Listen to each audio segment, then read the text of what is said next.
चलिए, चर्चा की शुरुआत प्रदीप जी आपसे करेंगे। चुनावी मौसम है और चुनावी मौसम के तहत दिल्ली में वादों की झड़ी लग गई है। एक के बाद एक राजनीतिक दल अपने अपने चुनावी वादे करते हुए नजर आ रहे हैं, लेकिन खास बात यह है कि महिलाओं को साधने के लिए तमाम बड़ी घोषणाएं की जा रही हैं। हाल ही में हमने देखा कि आम आदमी पार्टी ने पंजाब में तमाम वादे किए, महिलाओं को 1,000 रुपए देने का वादा किया गया था। हाल ही में पंजाब की महिलाओं ने दिल्ली में आकर के प्रदर्शन किया, का आरोप यह लगाया गया कि उन्हें 1,000 रुपए देने का जो वादा किया गया था वो नहीं मिल रहे हैं। हालांकि उस पर अरविंद केजरीवाल ने स्पष्टीकरण कर दिया है कि ये बीजेपी और कांग्रेस की महिलाएं हैं जो यहां पर प्रदर्शन कर रही हैं। कुल मिलाकर के मुद्दा यह है कि महिलाओं को लेकर के वादे तो जरूर किए जा रहे हैं, लेकिन क्या वाकई महिलाओं को फायदा होगा?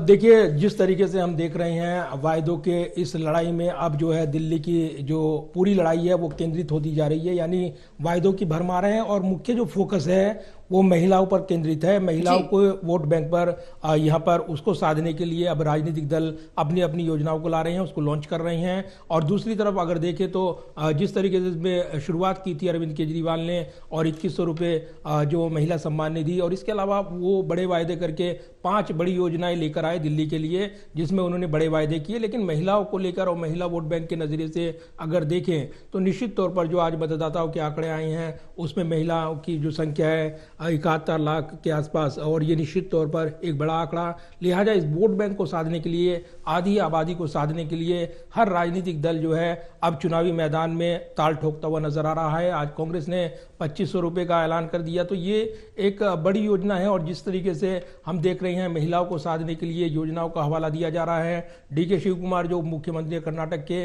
उन्होंने महिला योजनाओं की बात की है जो कर्नाटक में लागू की गई और किस तरीके से उनको पूरा किया जा रहा है, क्या विजन रहेगा, इसको पूरी तरीके से उन्होंने सामने रखा। क्योंकि वो जानते हैं कि सवाल उठेंगे कि कांग्रेस तो सत्ता में नहीं है, फिर उन वादों को पूरा करने का क्या विजन होगा। जहां पर उनके सरकारें हैं वहां पर महिलाओं को लेकर योजनाओं का क्या हाल है, ये सवाल उठेंगे और इसीलिए उन सवालों का जवाब वो देते नजर आए हैं। वापस आपको लेके आता हूं दिल्ली सरकार पर। जिस तरीके से हम देख रहे हैं महिलाओं के लिए जैसी योजना लॉन्च की गई उसके बाद अब वो विवादों में आ गई, उनका डाटा इकट्ठा किया जा रहा है, उनको एक योजना को लेकर एक फर्जी तरीके से कोशिश की जा रही है वोट बैंक को साधने की, आरोप लगाए गए। एलजी दरबार में पहुंचे संदीप दीक्षित और उसके बाद एक विवाद देखा है हमने। उसके बाद लेकिन ये भाप गई है राजनीतिक पार्टियां कि अगर महिला के लिए कोई बड़े ऐलान नहीं होते हैं तब अरविंद केजरीवाल के मुकाबले पिछड़ जाएंगे। इसलिए कांग्रेस ये योजना ले आई प्यारी दीदी के नाम से दिल्ली के लिए। दूसरी तरफ जो बीजेपी अपना संकल्प पत्र जारी करेगी उसमें महिलाओं के लिए विशेष योजनाएं उसकी रहने वाली हैं। महिला सुरक्षा की बात हो या फिर अन्य जो फोकस है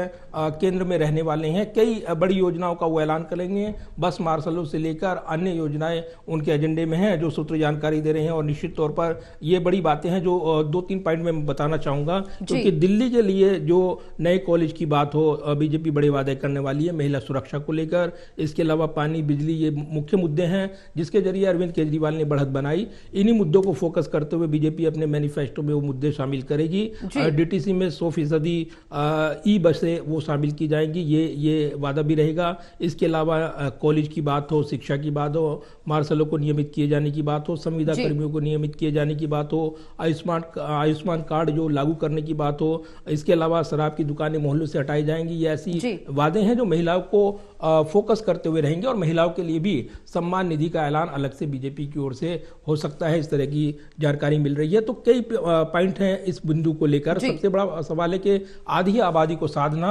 और आधी आबादी को एक बड़ा मैसेज देना पॉलिटिकली भी जरूरी है। और इसलिए इस वोट बैंक की अहमियत को समझते हुए राजनीतिक दल पूरी तरीके से जोर आजमाइश कर रही हैं। क्योंकि जो कहा जाता है कि महिला सम्मान निधि और जिस तरीके से अरविंद केजरीवाल कहते हैं कि उन्होंने मुफ्त उनको सफर मुहैया कराया, योजनाओं को लेकर उन्होंने कई पॉइंट रखे थे जब विपक्ष ने आपत्तियां जताई थी।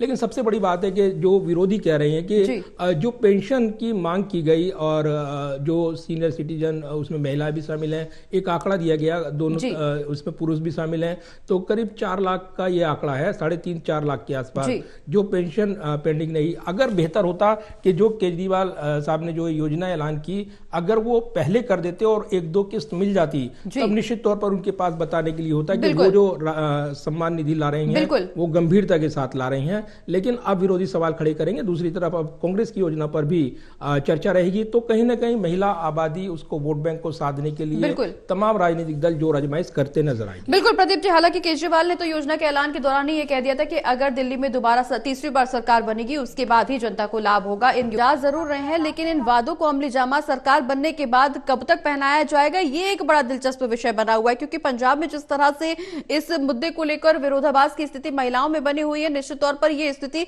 ना ही कोई राजनीतिक दल चाहेगा कि दिल्ली में भी बनती हुई नजर आए। महिला सम्मान योजना का जिक्र किया जा रहा है, चूंकि लगातार महिला सम्मान को लेकर के यहां पे चर्चा हो रही है। प्रदीप जी, ये चर्चा भी एक अहम मुद्दा चर्चा का विषय रखती है। महिला सम्मान योजना को लेकर के तो बात हो रही है, महिला सम्मान को लेकर के बात नहीं हो रही। राजनीतिक दल महिला सम्मान को लेकर के गंभीर नजर नहीं आ रहे, चाहे वो आम आदमी पार्टी हो, चाहे बीजेपी हो या कांग्रेस। लगातार महिलाओं के खिलाफ जिस तरह की टिप्पणियां की जा रही हैं, बयानबाजी की जा रही है, क्या उससे लाभ या नुकसान होता हुआ नजर नहीं आएगा चुनावी मैदान में? देखिए, 2-3 विषय हैं अब तक की चर्चा के दौरान हमने देखे हैं, जो साथी पत्रकारों ने रखे, हमारे साथी ने रखे हैं। निश्चित तौर पर ये महत्वपूर्ण विषय है जो आप कह रहे हैं कि जो महिलाओं का प्रदर्शन देखने को मिला।